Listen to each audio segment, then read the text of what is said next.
ಮಾನ್ಯ ಸಭಾಧ್ಯಕ್ಷರೇ, ತಾವು ಕಳೆದ ಅಧಿವೇಶನದಿಂದ ಇಲ್ಲಿಯವರೆಗೆ ಅನೇಕ ಜನ ಮಹನೀಯರು ಏನು ನಮ್ಮನ್ನು ಅಗಲಿ ಹೋಗಿದ್ದಾರೆ, ಅವರ ಬಗ್ಗೆ ತಾವು ತಂದಿರತಕ್ಕಂಥ ಈ ಸಂತಾಪ ಸೂಚನೆಯನ್ನು ಬೆಂಬಲಿಸ್ತಾ, ಮೊದಲನೇದಾಗಿ ಸನ್ಮಾನ್ಯ ಬೇಗಾನೆ ರಾಮಯ್ಯನವರು, ಮಾನ್ಯ ಮುಖ್ಯಮಂತ್ರಿಗಳು ಮತ್ತು ವಿರೋಧ ಪಕ್ಷದ ನಾಯಕರು, ಅನೇಕ ಸದಸ್ಯರು ಮಾತನಾಡಿದಾಗೆ ಭಾಳ ಒಬ್ಬ ಸ್ನೇಹಜೀವಿ, ನಾವೆಲ್ಲ ಭಾಳ ಹತ್ತಿರದಿಂದ ಅವರನ್ನು ನೋಡಿದ್ದೇವೆ. ನನಗೆ ಅವರ ನೆನಪು ಬರ್ತಾ ಇರ್ತಕ್ಕಂಥದ್ದು, ರಾಜಕಾರಣದಲ್ಲಿ ಅನೇಕ ಜನರನ್ನು ನಾವು ನೋಡಿರ್ತೇವೆ, ಮುಖಂಡರುಗಳನ್ನು, ಬೇರೆ ಬೇರೆ ಸಂದರ್ಭದಲ್ಲಿ ಕೆಲಸ ಮಾಡಿದವರನ್ನು ಸ್ಮರಿಸ್ಕೊಳ್ತಕ್ಕಂಥದ್ದು ಮಾನ್ಯ ಅಶೋಕ್ ಅವರು ಹೇಳಿದಾಗೆ ನಮ್ಮ ಕರ್ತವ್ಯ ಹೌದು, ಜೊತೆಗೆ ಈ ಒಂದು ಸದನದ ಪದ್ಧತಿ ಕೂಡ ಆಗಿರ್ತಕ್ಕಂಥದ್ದು. ಬೇಗಾನೆ ರಾಮಯ್ಯನವರು ನೀರನ್ನು ಕೊಡ್ತಕ್ಕಂಥ ಕೆಲಸ, ಮನುಷ್ಯನಿಗೆ ನೀರು ಎಷ್ಟು ಮುಖ್ಯ ಅನ್ನೋದನ್ನು ನಾನೇನು ಹೇಳುವ ಅಗತ್ಯ ಇಲ್ಲ. ಆ ನೀರನ್ನು ಕೊಡುವಂಥ ಕೆಲಸವನ್ನು ಮಾಡಿ ಬೋರ್ವೆಲ್ ರಾಮಯ್ಯ ಅಂತ ಅನ್ನಿಸ್ಕೊಳ್ತಕ್ಕಂಥದ್ದು ಇದೆಯಲ್ಲ, ಬಹುಶಃ ಅವ್ರ ಜೀವನದಲ್ಲಿ ಬಹಳ ದಿವಸ ನೆನಪು ಉಳಿತಕ್ಕಂಥ ಕೆಲಸವನ್ನು ಅವ್ರು ಮಾಡಿರುವಂಥದ್ದು. ಶ್ರೀಮತಿ ಇಂದಿರಾ ಗಾಂಧೀಜಿಯವರು ಚಿಕ್ಕಮಗಳೂರಲ್ಲಿ ಚುನಾವಣೆಗೆ ನಿಂತಂಥ ಸಂದರ್ಭದಲ್ಲಿ ಅವರು ತೆಗೆದುಕೊಂಡಂಥ ಅನೇಕ ಕ್ರಮಗಳನ್ನು ಭಾಳ ಪ್ರಶಂಸೆಯನ್ನು ಮಾಡಿದ್ದನ್ನು ಕೂಡ ನಾನು ಕೇಳಿದ್ದೇನೆ. ನಮ್ಮ ಆಲ್ ಇಂಡಿಯಾ ಕಾಂಗ್ರೆಸ್ ಸಮಿತಿಯಲ್ಲಿ ಅವ್ರ ಬಗ್ಗೆ ಅನೇಕ ವಿಚಾರದಲ್ಲಿ ಪ್ರಶಂಸೆ ಮಾಡಿದ್ದನ್ನು ನಾನು ಕೇಳಿದ್ದೇನೆ. ಶೃಂಗೇರಿ ಕ್ಷೇತ್ರದಿಂದ ಪ್ರಥಮ ಬಾರಿಗೆ ಆಯ್ಕೆಯಾಗಿ ಮಾನ್ಯ ಗುಂಡೂರಾಯರವರ ಸಂಪುಟದಲ್ಲಿ ಗ್ರಾಮೀಣ ಸಚಿವರಾಗಿ, ಗ್ರಾಮೀಣ ಅಭಿವೃದ್ಧಿ ಸಚಿವರಾಗಿ ಭಾಳ ಅತ್ಯುತ್ತಮವಾದ ಕೆಲಸವನ್ನು ಮಾಡಿದರು ಅನ್ನುವಂಥದ್ದು. ಮಾನ್ಯ SM ಕೃಷ್ಣ ಅವರು ಮುಖ್ಯಮಂತ್ರಿಗಳಾಗಿದ್ದಾಗ ಅರಣ್ಯ ಅಭಿವೃದ್ಧಿ ನಿಗಮದ ಅಧ್ಯಕ್ಷರಾಗಿ ಕೆಲಸ ಮಾಡ್ತಾರೆ. ಆ ಸಂದರ್ಭದಲ್ಲೂ ಕೂಡ ಅವರು ಭಾಳ ಪ್ರಾಮಾಣಿಕವಾಗಿ ಕೆಲಸ ಮಾಡಿದ್ದನ್ನು ನಾವೆಲ್ಲ ಹತ್ತಿರದಿಂದ ನೋಡಿದ್ದೇವೆ.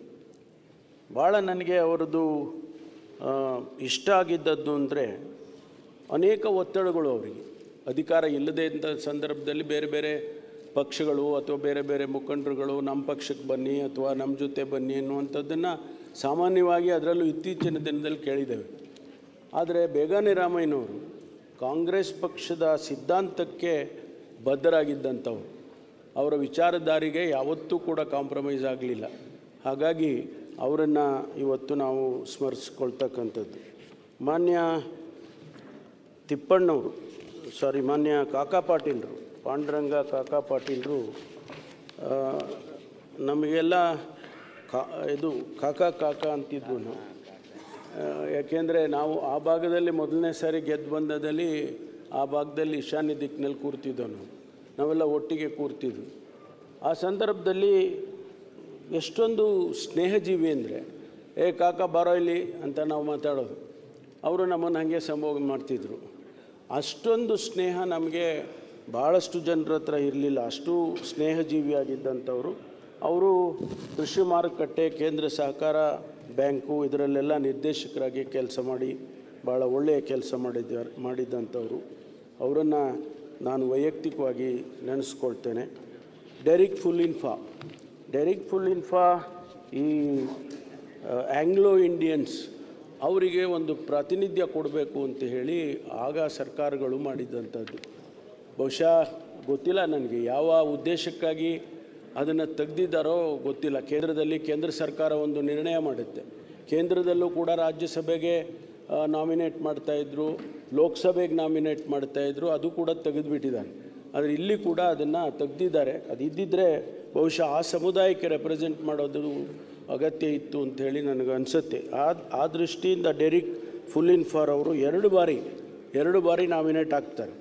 ಅವರು ಆ ಆಂಗ್ಲೋ ಇಂಡಿಯನ್ಸು ಅವರ ಸಮಸ್ಯೆಗಳೇನಿದ್ದಾವೆ, ಅವರ ಸಮಸ್ಯೆಗಳನ್ನು ಇಲ್ಲಿ ಪ್ರಸ್ತಾಪ ಮಾಡಿ ಅದಕ್ಕೆ ಉತ್ತರಗಳನ್ನು ಪಡ್ಕೊಳ್ತಾ ಇದ್ದಿದ್ದನ್ನು ಸ್ಮರಿಸ್ಕೊಳ್ತೇನೆ. ಅದೇ ರೀತಿ ರಾಜಣ್ಣವರು ಸಾಮಾನ್ಯವಾಗಿ ದಲಿತರಿರೋ ಕಡೆ ಆಮೇಲೆ ಬಡ ಜನರಿರೋ ಕಡೆ, ಕೊಳಚೆ ಪ್ರದೇಶಗಳಿರೋ ಕಡೆ ಕೆಲಸ ಮಾಡೋದಕ್ಕೆ ಭಾಳ ಜನ ಇಷ್ಟಪಡೋದಿಲ್ಲ.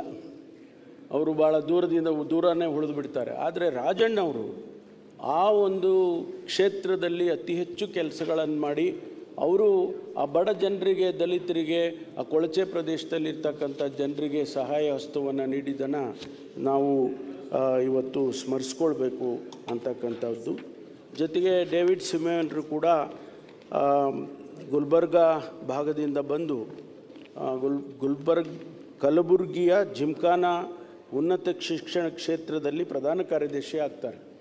ಅಲ್ಲಿಂದ ಅವರು ಏನು ಕ್ರಿಶ್ಚಿಯನ್ ಸಮುದಾಯಕ್ಕೆ ಪ್ರಾತಿನಿಧ್ಯವನ್ನು ಕೊಡ್ತಕ್ಕಂಥದ್ರಲ್ಲಿ ಅನೇಕ ಬಾರಿ ವಿಧಾನ ಪರಿಷತ್ತಿನಲ್ಲಿ ಮಾತನಾಡ್ತಕ್ಕಂಥದ್ದನ್ನು ನಾನು ಕೇಳಿದ್ದೇನೆ.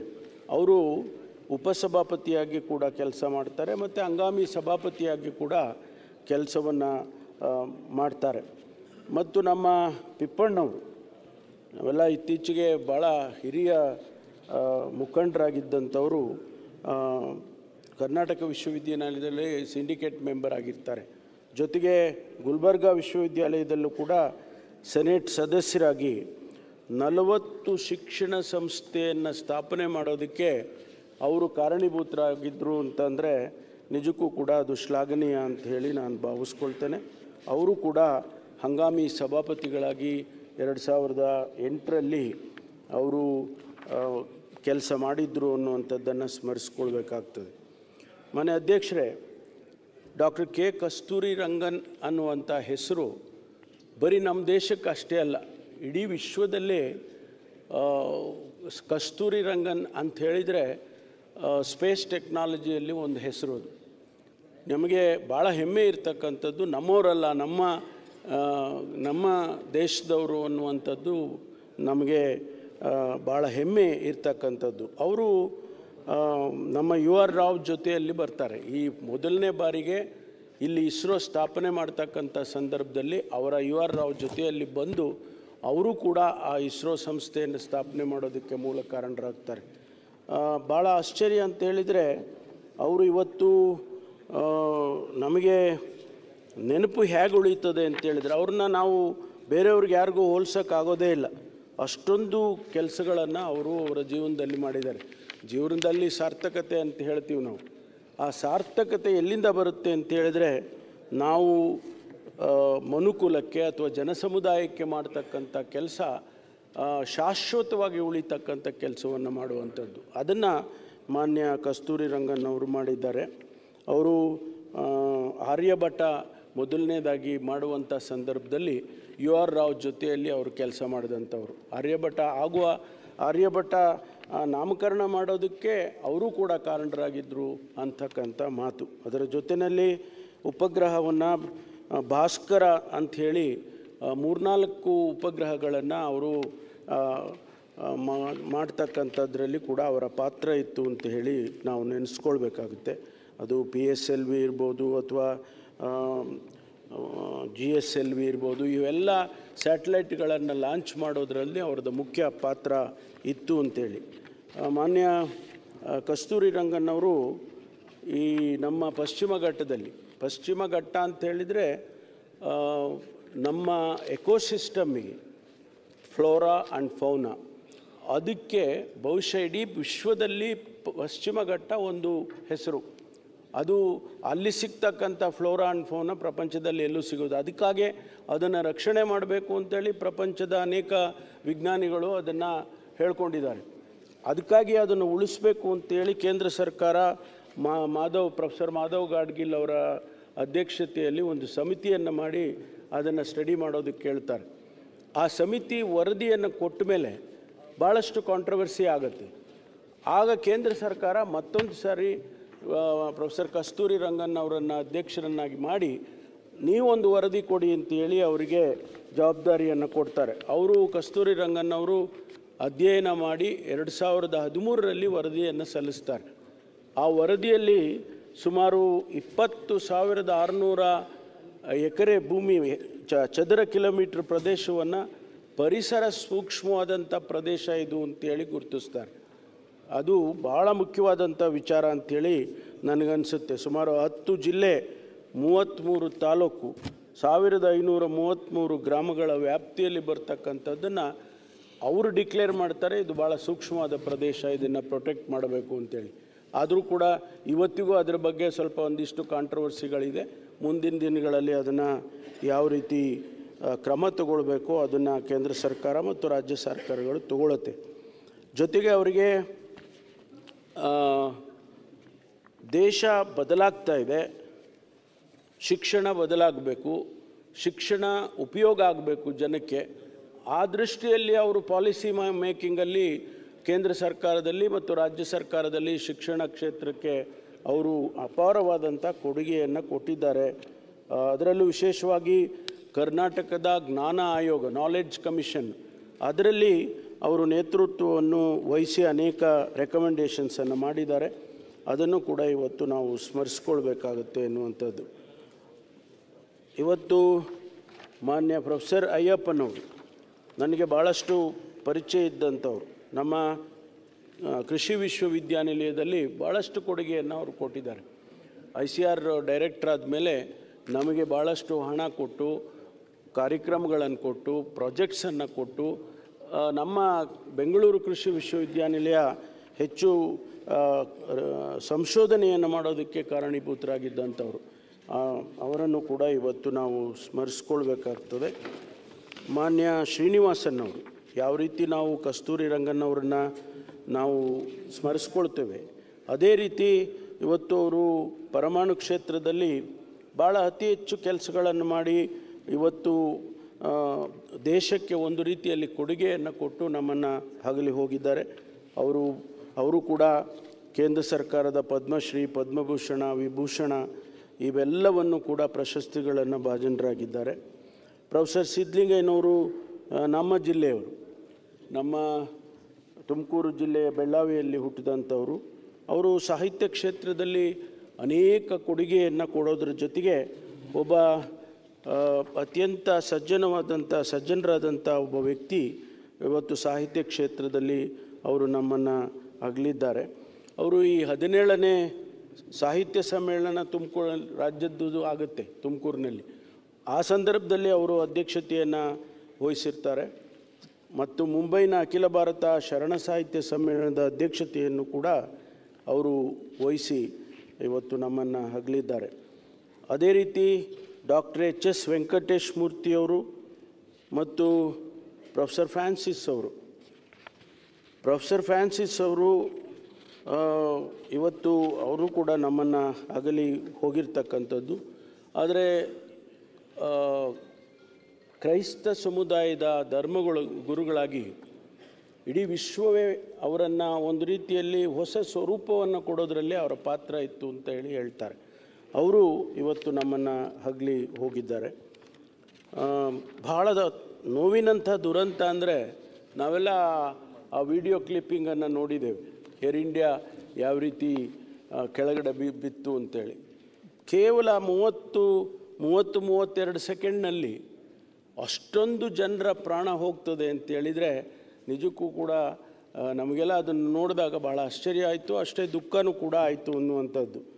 12 ಜನ ಸಿಬ್ಬಂದಿಗಳು, 241 ಮಂದಿ ಸಜೀವವಾಗಿ ದಹನ ಆಗುತ್ತೆ.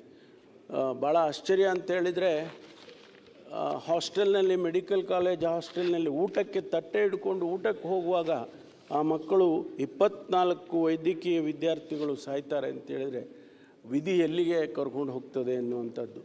ಅದು ಬಹಳ ದಿವಸ ಬಹುಶಃ ನಮ್ಮ ಮನಸ್ಸುಗಳಲ್ಲಿ ಇದು ಉಳಿಯುತ್ತೆ. ಭಾಳ ನೋವಿನ ಸಂಗತಿ ಎನ್ನುವುದನ್ನು ನಾನು ಸ್ಮರಿಸ್ಕೊಳ್ತೇನೆ. ಅದೇ ರೀತಿ ಪೆಹಲ್ಗಾಮ್ನಲ್ಲಿ ಅವ್ರದ್ದೇನೂ ತಪ್ಪಿಲ್ಲ. ಮಾಜಿ ಗೃಹ ಸಚಿವರು ಹೇಳಿದಾಗೆ ಅವ್ರದ್ದೇನೂ ತಪ್ಪಿಲ್ಲ. ಅವರು ಎಲ್ಲೋ ಅವರ ಕುಟುಂಬವನ್ನು ಕರ್ಕೊಂಡು ಒಂದು ರೀತಿಯಲ್ಲಿ ಕಾಶ್ಮೀರದಲ್ಲಿ ಆ ಭಾಗದಲ್ಲಿ ನಾವು ಒಂದು ಸಂತೋಷವಾಗಿದ್ದು 4 ದಿವಸ ಬರೋಣ ಅಂತ ಹೋದಂಥವರಿಗೆ ಅವರನ್ನು ಯಾವ ರೀತಿ ಸಾಯಿಸ್ತಾರೆ ಅನ್ನೋದನ್ನು ನಾವೆಲ್ಲ ಕೇಳಿದ್ವಿ. ಭಾಳ ದುಃಖದ ಸಂಗತಿ. ಇದಾಗಬಾರ್ದು. ಇದು ಒಂದು ದೇಶದ ರಕ್ಷಣೆಯ ಪ್ರಶ್ನೆ, ಇದು ಸಮಾಜದ ಒಂದು ಜವಾಬ್ದಾರಿ, ದೇಶದ ರಕ್ಷಣೆಯ ಪ್ರಶ್ನೆ ಕೂಡ ಇದು. ಹಾಗಾಗಿ ಅವರು ಯಾರು ತೀರ್ಕೊಂಡಿದ್ದಾರೆ ಅವರೆಲ್ಲರಿಗೂ ಕೂಡ ಇವರ ಆತ್ಮಕ್ಕೆ ಶಾಂತಿಯನ್ನು ಕೋರಬೇಕಾಗ್ತದೆ. ಅದೇ ರೀತಿ ಕ್ರಿಕೆಟ್ ಸ್ಟ್ಯಾಂಪೀಡ್ ಇದು ತಾವು ಈಗಾಗಲೇ ಅಡ್ಜರ್ನ್ಮೆಂಟ್ ಮೋಷನ್ ಕೊಟ್ಟಿದ್ದೀರಿ, ಅದರ ಬಗ್ಗೆ ಚರ್ಚೆಯನ್ನು ಮಾಡ್ತಕ್ಕಂಥದ್ದು. ಆದರೆ ಬಹುಶಃ 11 ಜನ ನಾನು ಮಾನ್ಯ ಮುಖ್ಯಮಂತ್ರಿಗಳು ನಾವು ಹೋಗಿ ನೋಡಿದ್ವಿ. ಎಳೆಯ ವಯಸ್ಸು 18, 17, 20 ಈ ರೀತಿ ವಯಸ್ಸಿನ ಮಕ್ಕಳು ಅವ್ರದ್ದು ಏನೂ ತಪ್ಪಿಲ್ಲದೆ ಸಾಯ್ತಾರೆ ಅಂತ ಹೇಳಿದಾಗ ನಿಜಕ್ಕೂ ಕೂಡ ಭಾಳ ನೋವಾಗ್ತದೆ. ಅವರ ಆತ್ಮಕ್ಕೂ ಕೂಡ ಶಾಂತಿ ಕೋರ್ತೇನೆ. ಮಾನ್ಯ ಸಭಾಧ್ಯಕ್ಷರೇ, ತಾವು ತಂದಿರತಕ್ಕಂಥ ಈ ನಿರ್ಣಯವನ್ನು ಬೆಂಬಲಿಸ್ತಾ ಈ ಎಲ್ಲ ಮಹನೀಯರುಗಳಿಗೆ ನಾನು ಆತ್ಮಕ್ಕೆ ಶಾಂತಿಯನ್ನು ಕೋರೋದಕ್ಕೆ ಬಯಸ್ತೇನೆ. ಈ ಸಂದರ್ಭದಲ್ಲಿ ಒಂದು ಮರೆತುಬಿಟ್ಟಿದೆ, ನಾನು ಬಿಟ್ಟು ಹೋಗಿದೆ. ಸರೋಜಾದೇವಿಯವರು